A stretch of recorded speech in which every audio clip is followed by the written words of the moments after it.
ईशोपनिषद के 8वें मंत्र में वर्णित ईश्वर के स्वरूप को समझने का प्रयास चल रहा है।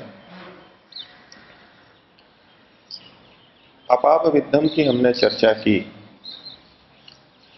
उसके आगे मंत्र कहता है कि वो परमात्मा कवि है, कवि ही वो परमात्मा कवि है। कवि शब्द आर्य भाषा के अंदर प्रयोग किया जाता है। जो कविताओं की रचना करते हैं उनको हम कवि बोलते हैं। इन कवि शब्द का अपना शाब्दिक अर्थ क्या है? उनादि कोश में महर्षि दयानंद ने कवि शब्द की व्याख्या की और बताया कि ये कवि शब्द कु इस धातु से बनता है और जिसका अर्थ होता है शब्द। तो कवि का अर्थ होगा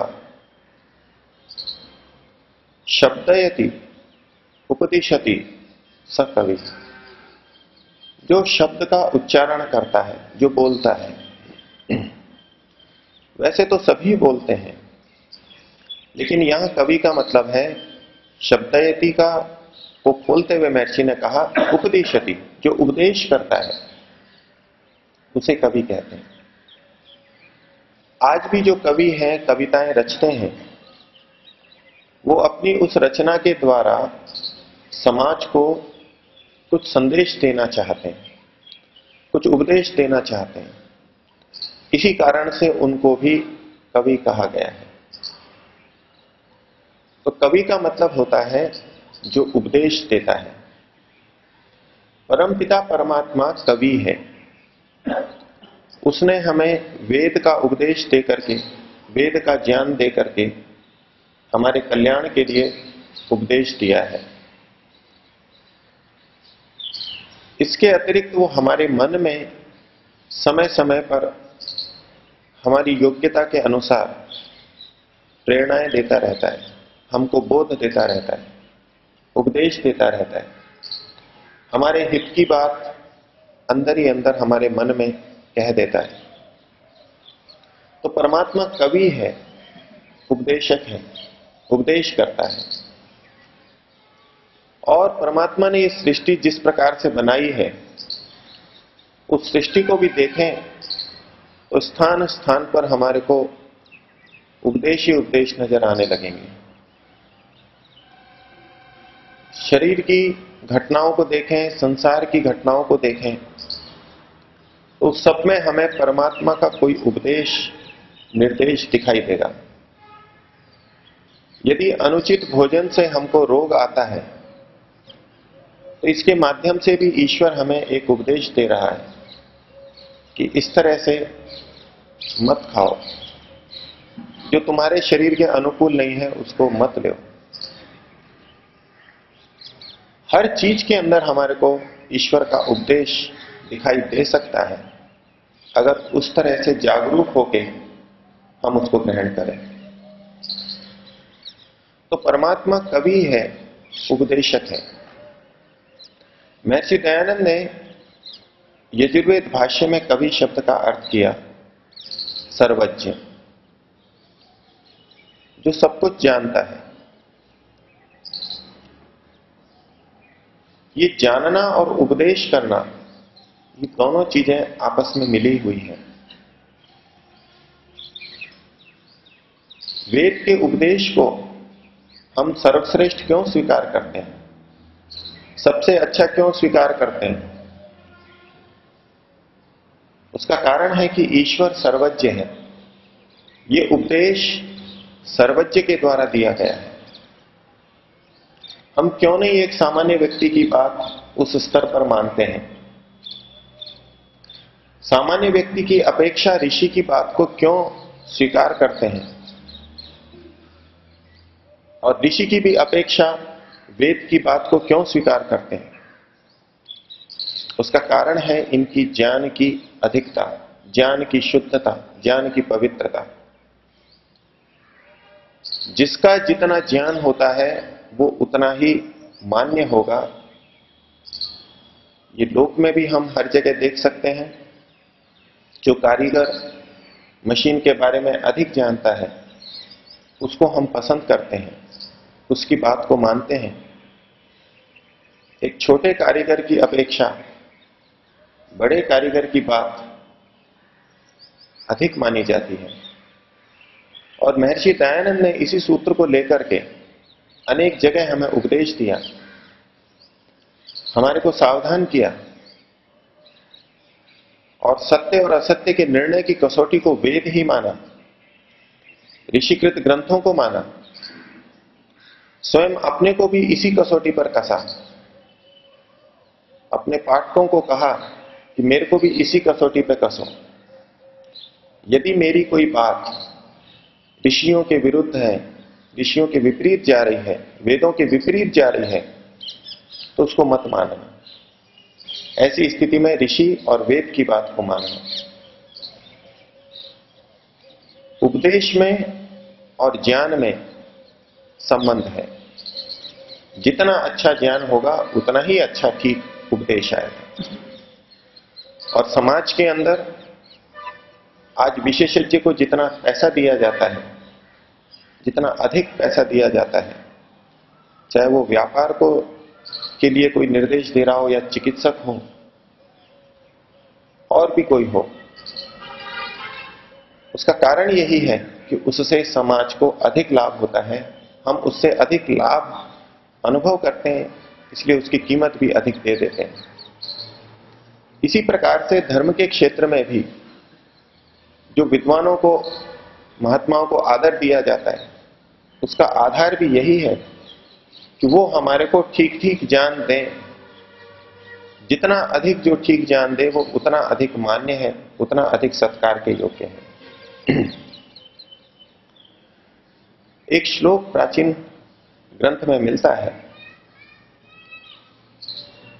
प्रायश्चित्तम चिकित्साम च ज्योतिषम धर्म निर्णयम। प्रायश्चित्त, चिकित्सा, ज्योतिष और धर्म का निर्णय। बिना शास्त्रेण यो ब्रूयात् तम विद्यात् ब्रह्म घातकम। जो बिना शास्त्र के इन चीजों को बोलता है उसको ब्रह्म का घातक समझे। हमारे शास्त्रों में ब्रह्म हत्या को सबसे बड़ा पाप स्वीकार किया गया है। विद्वान की, ब्राह्मण की हत्या करना, अर्थात जो कर्म से ब्राह्मण है उसकी हत्या करना सबसे बड़ा पाप माना गया है। अर्थात विद्वान की, ज्ञानवान की हत्या करना बहुत बड़ा पाप है। तो जो व्यक्ति प्रायश्चित्त को बिना शास्त्र के बोल रहा है, या फिर उपदेश में और ज्ञान के अंदर संबंध देखिएगा कि जो बिना शास्त्र के, अर्थात बिना ज्ञान के, शास्त्र में जो ठीक ठीक बात लिखी है, शास्त्र का मतलब उचित शास्त्र, सत्य शास्त्र, उसके बिना प्रायश्चित्त का विधान कर देता है।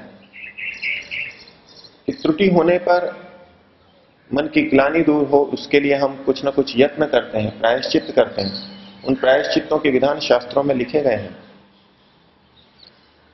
तो जो बिना शास्त्र के मनमाने ढंग से प्रायश्चित्त कर दे, बता दे कि आप ऐसा कर लो प्रायश्चित्त हो जाएगा, इस जगह पूजन कर लो आपका प्रायश्चित्त हो जाएगा, इतना दान कर दो आपका प्रायश्चित्त हो जाएगा। धर्म के विभिन्न संप्रदायों में जो मान्यताएं चल रही हैं, वहां प्रायश्चित्त का विधान जगह जगह आपको मिलेगा। पंडित जी या मौलवी जी या पादरी हमें प्रायश्चित्त बताते हैं, ये गलती हो गई तो आप ऐसा कीजिए, प्रायश्चित्त हो जाएगा। लेकिन यदि वो स्वार्थ से प्रेरित है, शास्त्र के अनुकूल नहीं है, तो उन पंडितों का या मौलवियों का ये कहना, प्रायश्चित्त का विधान करना ब्रह्म हत्या के समान पाप है, बहुत भयंकर पाप है। इसी प्रकार से जो चिकित्सा बिना शास्त्र के करता है, मनमाने ढंग से कोई औषधि दे देता है, बिना प्रमाण के केवल प्रयोग करने के लिए मनुष्यों के साथ खिलवाड़ करता है, वो भी ब्रह्म के घातक के समान पापी है। विज्ञान के नाम पे या शास्त्र के नाम पे, आयुर्वेद के नाम पे ऐसा बहुत कुछ हमारे समाज में होता रहता है और हमको पता भी नहीं लगता। एक व्यक्ति विश्वास पूर्वक हमारे पास आता है चिकित्सा के लिए, हम पर श्रद्धा रखता है, अपने शरीर के साथ में इतने बहुमूल्य, इतने उपयोगी, महत्वपूर्ण शरीर को हमारे को सौंपता है रोग को निवृत्त करने के लिए या स्वास्थ्य को उन्नत करने के लिए। और ऐसे में यदि कोई चिकित्सक हमारे साथ खिलवाड़ करे, कोई अनजानी औषधि दे, बिना परीक्षित औषधि दे, वो ब्रह्म का घातक है। जितने बड़े यंत्र से जो जितना बड़ा खिलवाड़ करता है, वो उतना ही बड़ा पापी माना जाएगा।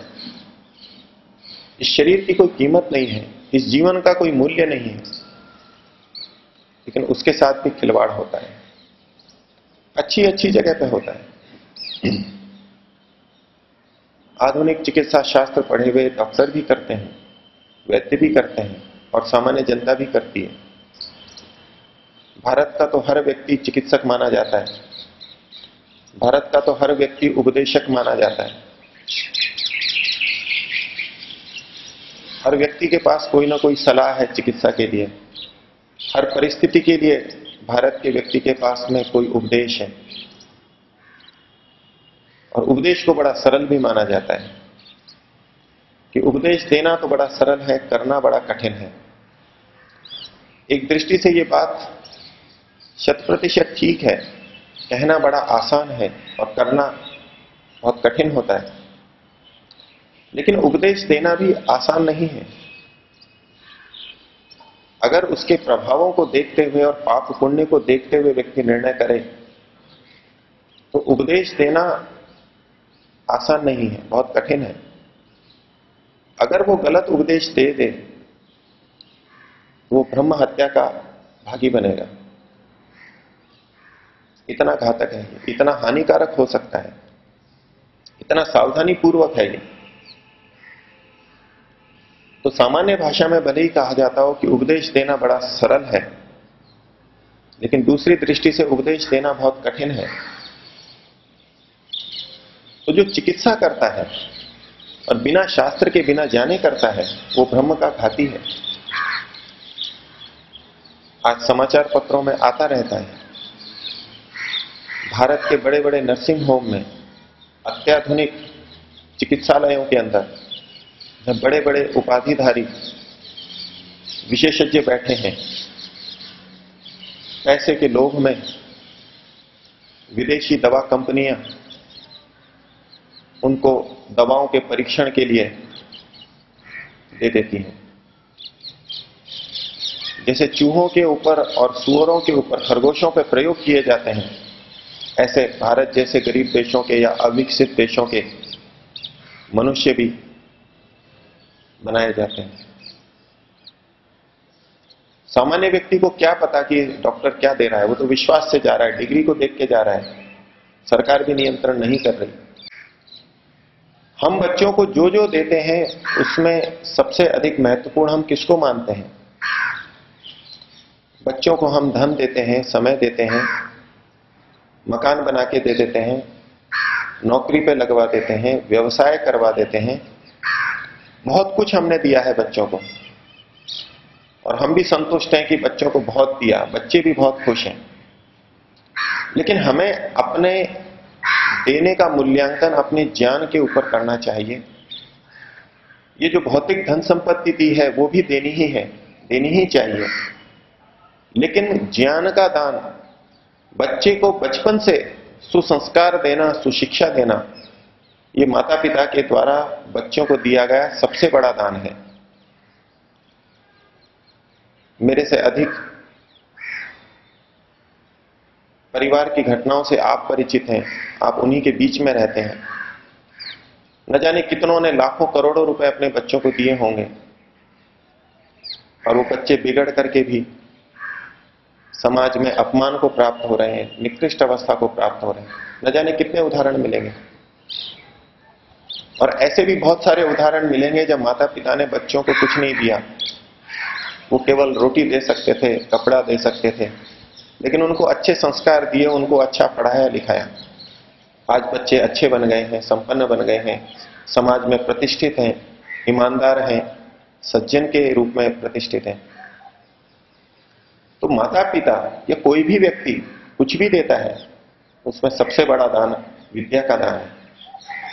और माता पिता का सबसे बड़ा कर्तव्य यही है कि वो बच्चों को अच्छी शिक्षा दे दें, बच्चों में अच्छे संस्कार डाल दें। अगर माता पिता ने इतना भी कर दिया और भले ही रूखी सूखी रोटी दी, तो वो चुपड़ी रोटी वाले की अपेक्षा ज्यादा अच्छी सेवा कर रहा है, बच्चों को ज्यादा बड़ा दान दे रहा है। तो परमात्मा कवि है, उसने हमें वेद का ज्ञान दिया है, ये उसकी हमारे पे सबसे बड़ी कृपा है। वो कवि है, उपदेशक है, और हम उसके इस दान को उतनी ही महत्ता दें, ईश्वर के उपदेश को, वेद के उपदेश को उतनी ही महत्ता दें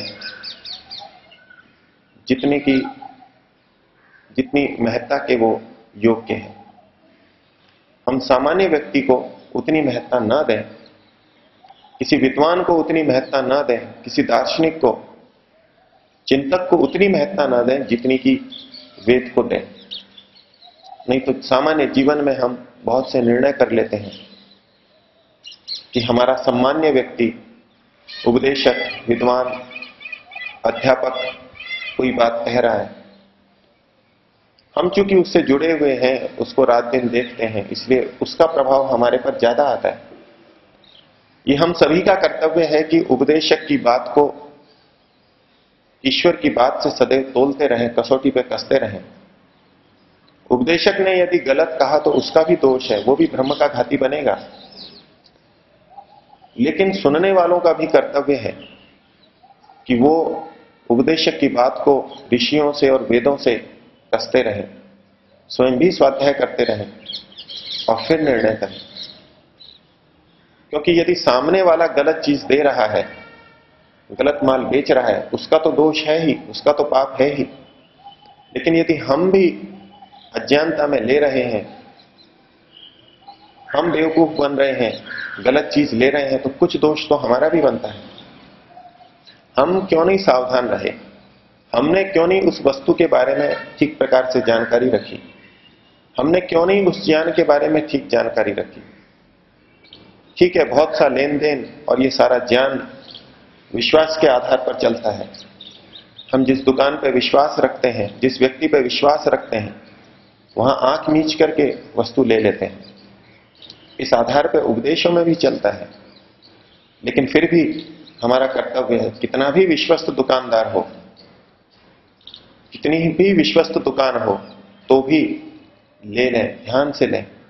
इसी प्रकार से उपदेशक के लिए भी श्रोताओं का और लेखक के प्रति पाठकों का भी कर्तव्य है कि वो जान करके, समझ करके लें।